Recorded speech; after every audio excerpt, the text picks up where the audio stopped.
한 번 보면 쉬 잊히지 않는 모습이라고 했습니다. 왜소해 보였는데 마스크 껴갖고 얼굴 못 봤어요. 해갖고 행동이나 뭐 이런 게 정상적이진 않은 것 같다. 그래서 자기 좀 숨기려고 하는 뭐 이런 것 같던데. 좀. 마스크 여인의 비밀이 밝혀진 건 그로부터 얼마 뒤 119 안전센터에 신고 전화가 걸려오면서부터입니다. 누군가 의식을 잃은 채 쓰러져 있다는 내용이었습니다. 119 구급대원들이 심폐소생술을 하며 긴급히 병원으로 옮깁니다. 하지만 이송되고 약 1시간 뒤 그녀는 숨지고 맙니다. 사망자는 29살의 김지연 씨. 부임한 지 4년 된 초등학교 교사였습니다. 지연 씨를 발견하고 신고한 사람은 집주인이라는 손 씨. 집을 비우는 문제로 지연 씨를 만나러 왔다가 그녀를 발견했다고 합니다. 그런데 시신 부검 결과 김 씨의 사인은 췌장 파열과 이로 인한 복강 내 대량 출혈입니다. 파열된 췌장에서 전체 혈액의 약 절반가량이 빠져나와 복부에 차오른 겁니다. 보통 간 파열, 비장 파열은 폭력이 매우 심하게 자행될 경우에는 파열할 수 있는 장기인데요. 간이나 비장이 아닌 췌장은 좀처럼 일어나기 힘든 그런 손상이죠. 갈비뼈 6대가 연속으로 골절된 것에도 법의학자는 주목합니다. 이쪽 3번에서 계속 연달아서 계속 골절이 있다는 건 이 부분에 집중적으로 혈액이 가해진 거고 밟혔다고 보는 것이 더 합리적입니다. 한두 차례 밟은 그러진 않죠. 특히 또 여성들은 뼈가 남성에 비해서는 탄력적이고 유격이 좀 있기 때문에 저렇게 골절이 오는 건 굉장히 반복적인 강한 혈액이 가해졌다고 봐야 돼요. 그렇다면 왜 사건 현장에서 핏자국이 발견되지 않았던 걸까? 저희들이 현장에 처음 갔을 때는 범행 현장이라고 보기에는 힘들 정도로 유관으로는 전혀 혈흔이 없었습니다. 그래서 저희들이 루미노를 이용해서 감식을 해보니까 화장실에 혈흔 반응이 나타나고 물로 씻어낸 흔적을 발견을 했죠. 누군가가 지연 씨를 폭행한 뒤 범행 사실을 숨기기 위해 은폐를 시도한 정황이 의심됩니다. 119 구급대원은 손 씨의 행동이 어딘가 수상했다고 말합니다. 죽은 게 아니냐고 저한테 질문을 하더라고요. 담담하다고 해야 되나? 좀 어조도 그냥 높낮이가 없었고 그냥. 응급처치가 끝난 뒤 병원 이송을 위해 현장을 나서는 손 씨의 모습에서는 놀라거나 당황한 기색을 찾아볼 수 없었다고 합니다. 게다가 그가 납득하기 어려운 이유를 대며 병원에 동행해달라는 구급대원의 요구를 거절하고는 어디론가 사라져버렸다는 겁니다. 지연 씨의 가족들 역시 손 씨에게서 뭔가 이상한 점을 느꼈다고 합니다. 나 시체를 봤을 때 여기에 이렇게 일자로 깊게 파였어요. 파여 있었어요. 그래서 조금 뭔 상처인가 싶었죠. 그래서 제가 물어본 거예요, 그걸. 이마에 난 상처에 대해 가족들이 질문을 하자 손 씨가 크게 당황하더니 아내를 두고 현장을 급히 떠났다는 겁니다. 이상한 점은 또 있습니다. 사건 발생 몇 달 전부터 지연 씨의 계좌에서 목돈이 빠져나간 흔적이 발견된 겁니다. 경찰 조사 결과 인출된 지연 씨의 돈이 손 씨 계좌로 입금된 것이 확인됐습니다. 사건 당일 다른 출입자가 없었고 진술이 오락가락하는 점을 수상히 여긴 경찰은 김지연 씨를 살해한 혐의로 손 씨를 긴급 체포했습니다. 손 씨는 경찰 조사에서 김지연 씨와는 종교와 관련해 조언을 주고받는 사이였다고 진술했습니다. 그러다가 사건 당일 지연 씨가 자신을 무시하는 태도에 화가 나 우발적으로 때렸고 사망에 이르렀다는 겁니다. 두 사람은 도대체 무슨 관계일까? 손 씨가 주장하는 종교적 조언을 해주는 관계란 대체 무엇일까? 그런데 김지연 씨와 같은 초등학교에서 근무했던 한 동료 교사는 지연 씨에 대해 할 얘기가 있다고 했습니다. 지난해 2학기부터 지연 씨가 누군가와 끊임없이 연락을 하느라 학교 생활에 집중을 하지 못했고 늘 불안해 보였다는 겁니다. 연락을 주고받은 사람은 누구일까? 지연 씨의 휴대전화 안에 그 흔적이 남아있을지도 모릅니다. 동료의 말대로 연락을 한 사람이 있습니다. 사건 당일 그녀가 집에 들어가기 1시간 전까지 연락을 주고받았습니다. 대화 내용이 심상치가 않습니다. 일반적인 명령과 지시를 내립니다. 발신자는 다름 아닌 손 씨입니다. 장례를 치를 때까지도 밝혀지지 않았던 지연 씨와 손 씨의 관계. 그러던 차에 한 여성이 조심스레 지연 씨의 빈소를 찾았다고 합니다. 이제 거의 끝나갈 때쯤 10시쯤에 직접 찾아오셔가지고 내가 딱 부모님한테 얘기할 게 있다면서 이렇게 묻힐 사건이 아닌데 이건 진실을 말해야겠다 이렇게 돼서 우린 그 여성을 찾아 나섰습니다. 그리고 오랜 설득 끝에 그녀를 만날 수 있었습니다. 장은주 씨 역시 손 씨의 피해자라는 겁니다. 처음 알게 된 게 언제였어요? 교회에서 10년 전에 만났어요. 힘든 일이 있으면 연락하라며 손 씨가 사람들에게 자신의 연락처를 나눠줬다고 합니다. 처음에는 경계를 했지만 위안이 되는 좋은 말을 끊임없이 해주던 그에게 은주 씨는 점차 마음을 열고 의지를 하게 됐다고 합니다. 믿음이 쌓여가던 어느 날 손 씨가 어떤 훈련을 제안했다고 합니다. 경건을 이루는 훈련이다라고 하면서 일어나자마자 자기한테 연락해서 몇 시에 일어난 거 보고해야 돼요. 버스 탔어요, 버스에서 내렸어요, 어디 가고 있어요. 그걸 계속 실시간으로 보고했어야 했어요. 진짜 모든 걸 다 통제받은 거예요. 은주 씨는 손 씨가 그 즈음부터 변하기 시작했다고 말합니다. 시키는 대로 하지 못하면 크게 화를 냈고 은주 씨는 혹독한 대가를 치러야 했습니다. 그러니까 처음에는 이렇게 사람 숨막히게 말로 막 혼내고 이게 점점 심해진 거죠. 꼬집는 걸로 하다가 주먹으로 때리고 막 도구로 때리고 그게 점점 심해지고 아르바이트도 계속 하도록 강요했어요. 4시간씩 자면서 아르바이트 7개 정도를 했단 말이에요. 7개? 네.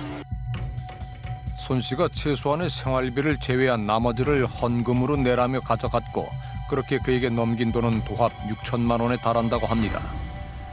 손 씨는 은주 씨에게 그랬듯 지연 씨에게 접근했습니다. 지연 씨도 같은 일을 겪은 건 아닐까?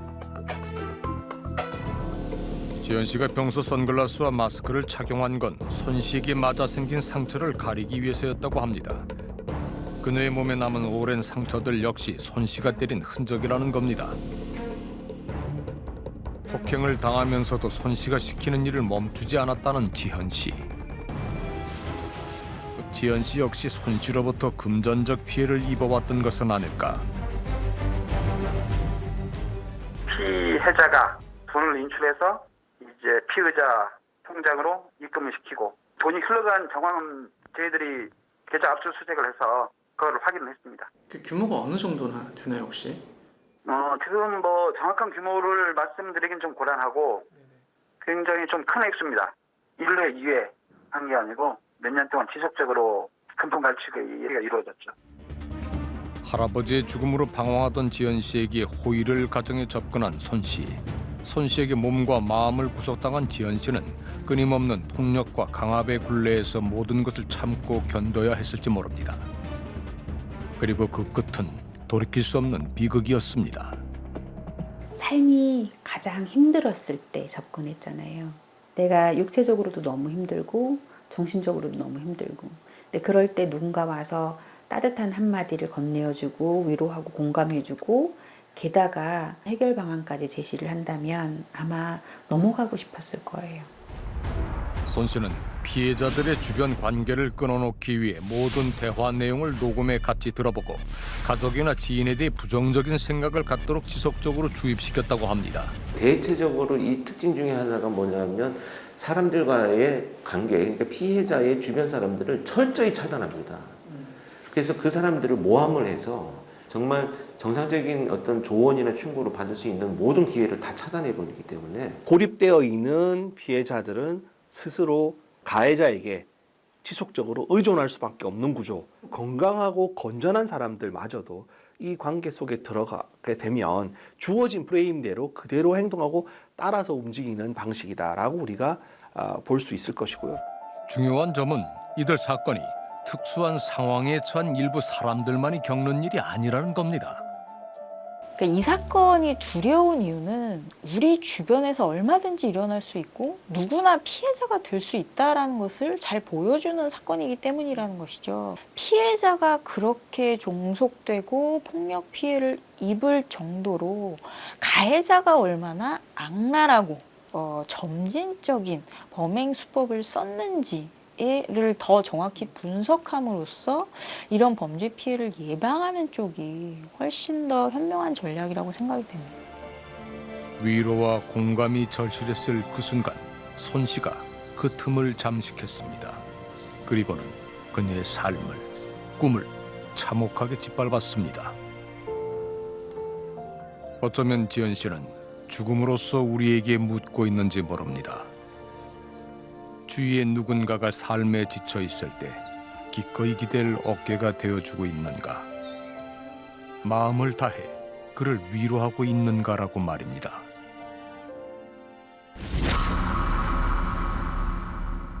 살인을 한 이유가 뭐예요?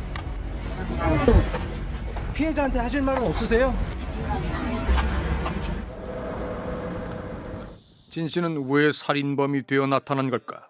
피해자 박은경 씨의 유가족을 어렵게 만날 수 있었습니다. 지난해 코로나19로 갑작스럽게 어머니를 보내고 얼마 지나지 않아 맏언니까지 잃게 된 동생들은 이루 말할 수 없는 큰 슬픔에 빠져 있는 상태였습니다. 이제는 사진을 통해서만 만날 수 있는 은경 씨는 일남 삼녀의 장녀답게 늘 가족들에게 든든한 존재였다고 합니다. 이후로 몇 년간 가족들과 소원하던 은경 씨.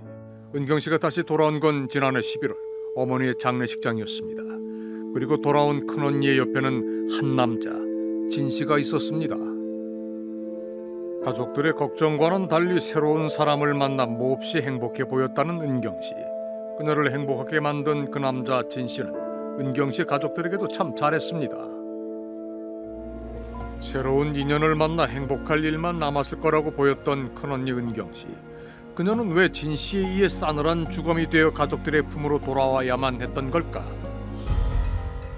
그런데 가족들은 은경 씨 사망 후 확인한 그녀의 휴대전화에서 더 이해할 수 없는 걸 발견했다고 합니다. 핸드폰 돌려받았을 때 모든 게 문자 내용이 다 있어요. 보살 문자도 보게 됐어요. 지난 5월 16일 은경 씨는 장군 보살에게 한 통의 문자를 받았습니다. 아주 큰 가방을 2개 아주 싼 것으로 사야 되십니다. 그 가방에 엄청난 금액이 들어갈 것이라고 하더라고요. 제일 큰 캐리어여야 하십니다. 문자를 받은 다음 날 은경 씨는 장군 보살의 지시대로 한 가방 가게를 찾았습니다. 가게에 들어선 후 다른 물건에는 눈길조차 주지 않고 가장 큰 캐리어만 골랐다는 두 사람. 은경 씨는 진 씨와 함께였던 겁니다. 가방을 구입한 다음 날인 5월 18일 장군 보살의 지시대로 주택을 미리 준비해둔 두 사람은 캐리어를 가지고 시골의 한 폐가로 향했습니다. 그리고 주택이 얻어지면 그곳에서 왕비님께서 깊은 잠에 빠지셔서 부처님과 어머님을 보시게 되신다고 하더라고요. 그곳에서 은경 씨는 진 씨가 준 수면제를 탄 음료수를 마시고 잠이 들었습니다.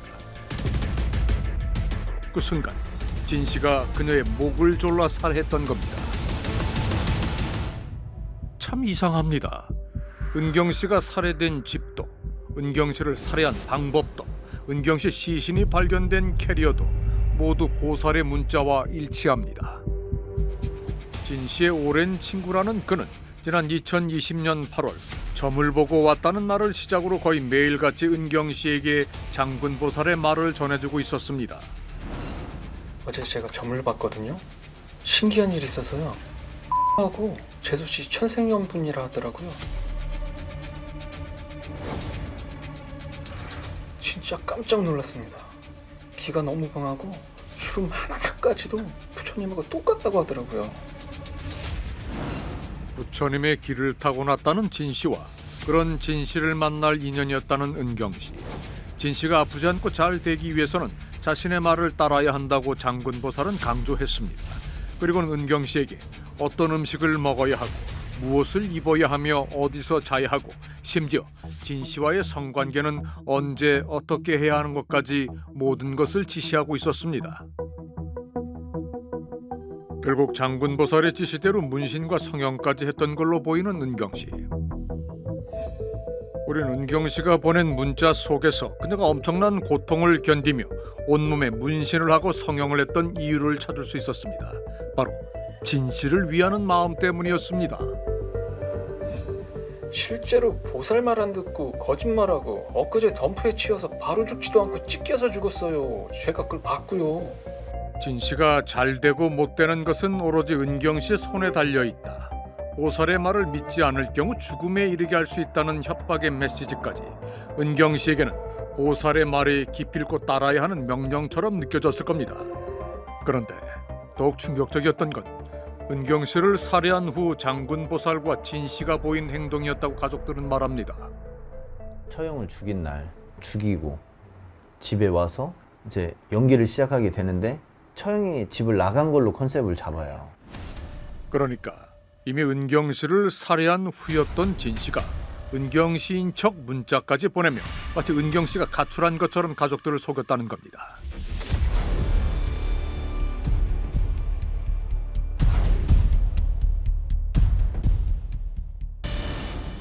은경 씨가 살아있는 척 거짓말을 하며 가족들의 실종 신고를 늦춘 진 씨. 은경 씨와 연락이 제대로 되지 않아 뭔가 석연치 않다고 느낀 가족들. 경찰에 은경 씨 실종 신고를 하고 수사가 시작되자 진 씨의 범행은 금세 발각됐습니다. 검찰은 지난달 17일 진 씨를 살인과 사체 은닉 혐의로 구속 기소했습니다. 그리고 경찰을 통해 알게 된 장군 보살의 정체는 몹시 충격적이었습니다. 저희가 그 휴대폰 가입자나 그런 걸 다 확인을 했는데 제3의 명의로 가입돼서 그 피의자가 소지하고 있던 휴대폰이에요. 그러면 그 핸드폰은 피의자가 소지해서 피의자가 계속적으로 문자를 보낸 게 확실한 사실이네요. 그렇죠. 그러니까 보살에게 새벽에 전화가 왔었어요. 진 씨의 친구 이규현도 부처님 꿈을 꾸면서 대화를 하는 건 장군 보살 아무리 센 보살들도 불가능하다고 하더라고요. 모두 진 씨가 만들어낸 가상의 인물이었다는 겁니다. 그럼 보살 연기는 왜 했어요? 믿게 하기 위해서 했어요. 믿게 하기 위해서 했는데 그게 이렇게까지 막 이렇게 돌아갈 줄 몰랐어요. 그런 식으로 믿어가지고 그렇게 된 것 같아요. 장군 보살인 척 연기를 했던 이유가 단지 피해자들이 믿어서였다는 진 씨. 그럼 왜 그렇게 죽이기까지 하셨어요? 그거예요. 그냥 너무 저가 지나쳤다. 화난 일은 그거예요. 그냥 가슴 수술도 해줬는데 바로 턱 수술 해달라고 하고 이제 그런 것 때문에 싸움이 잦았어요. 제가 지쳤던 것 같아요 스스로. 그냥 네 범행을 저지른 건 제 스스로가 좀 지친 것 같아요. 장군 보살의 옷이 아닌 쥐수복을 입은 상황에서도 여전히 자신만의 연극에 빠져있는 듯한 진 씨. 여전히 피의자 탓을 하며 우발적으로 살인한 것이라 주장하고 있었습니다. 과연 그럴까? 우린 전문가와 함께 진 씨의 범행 현장이자 시신 유기 장소인 폐가를 다시 찾았습니다. 은경 씨를 살해하기 며칠 전 시골에 있는 이 폐가를 임대했던 진 씨. 집 안을 둘러본 전문가는 진 씨가 이 집을 선택한 건 역시 그의 목적성이 다분히 보이는 것이라고 지적했습니다. 이 사건의 피의자인 진 어떤 사람인가? 가장 대표적인 이 사람의 특징은 과시욕이에요. 이 X라는 사람의 특성과 이 장소의 특성 아주 조금이라도 맞닿는 지점이 있을까? 전혀 그건 보이지 않아요. 전혀. 아주 어울리지 않는 이상한. 진 씨가 보살인 척 연기하며 은경 씨에게 구매하도록 지시했던 캐리어 역시 같은 맥락이었습니다. 결국은 이 트렁크의 의미는 두 가지 의미일 겁니다. 하나는 이 집안 내부에서의 이동, 또 하나는 일정 기간 동안은 은닉해야 할 필요성, 숨겨두고 감춰두고 해야 할 어떤 도구가 필요하다. 그렇게 해서 생각한 것이 트렁크일 가능성. 우발적인 살인일 가능성은 거의 제로에 가깝죠. 전문가들은 가상의 인물을 내세워 가스라이팅을 한 진 씨의 이런 방식이 가스라이팅 중에서도 보기 드문 사례인 대리 심리 종속에 속한다고 입을 모았습니다. 이 사건이 독특한 것은 피해자들과의 관계에 있는데요. 이제까지 심리적 지배 같은 경우에는 권위를 갖고 있는 대상, 또 위계관계에 있는 사람, 이런 식으로 대면 상호작용에서 본인이 어떤 그 상하관계에 있는 사람들을 대상으로 해서 이런 심리적인 형태가 많이 나타났다면, 이 사건과 같은 경우는 굉장히 독특하게도 실제로는 만나본 적이 없는 가상인물을 사용해서 상대방으로 하여금 심리적인 우위를 점한 사건이어서 굉장히 특이하다라고 할 수 있습니다.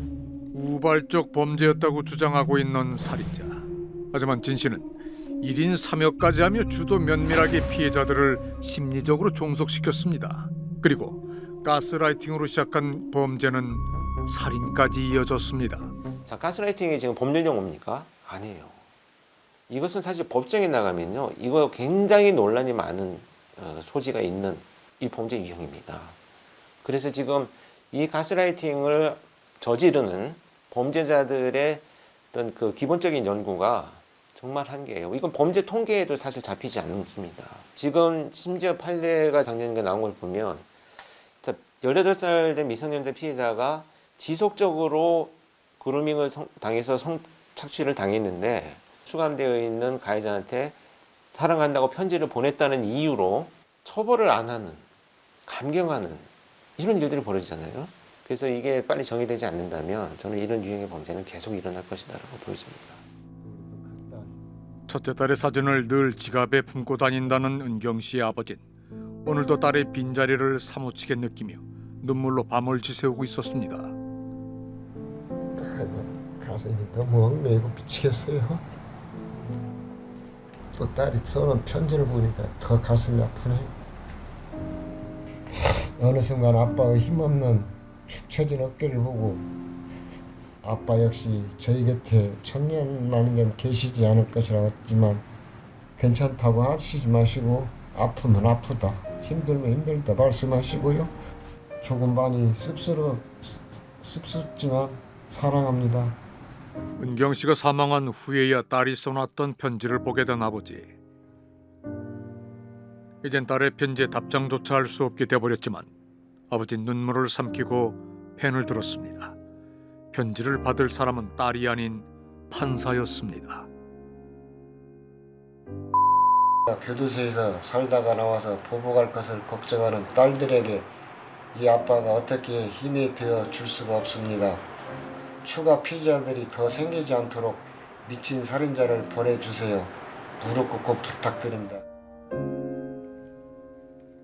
이제는 사진으로밖에 볼 수 없는 그리운 딸에 대한 사랑을 이렇게라도 표현하고 싶은 아버지. 아버지의 간절한 바람은 어떤 답을 듣게 될까?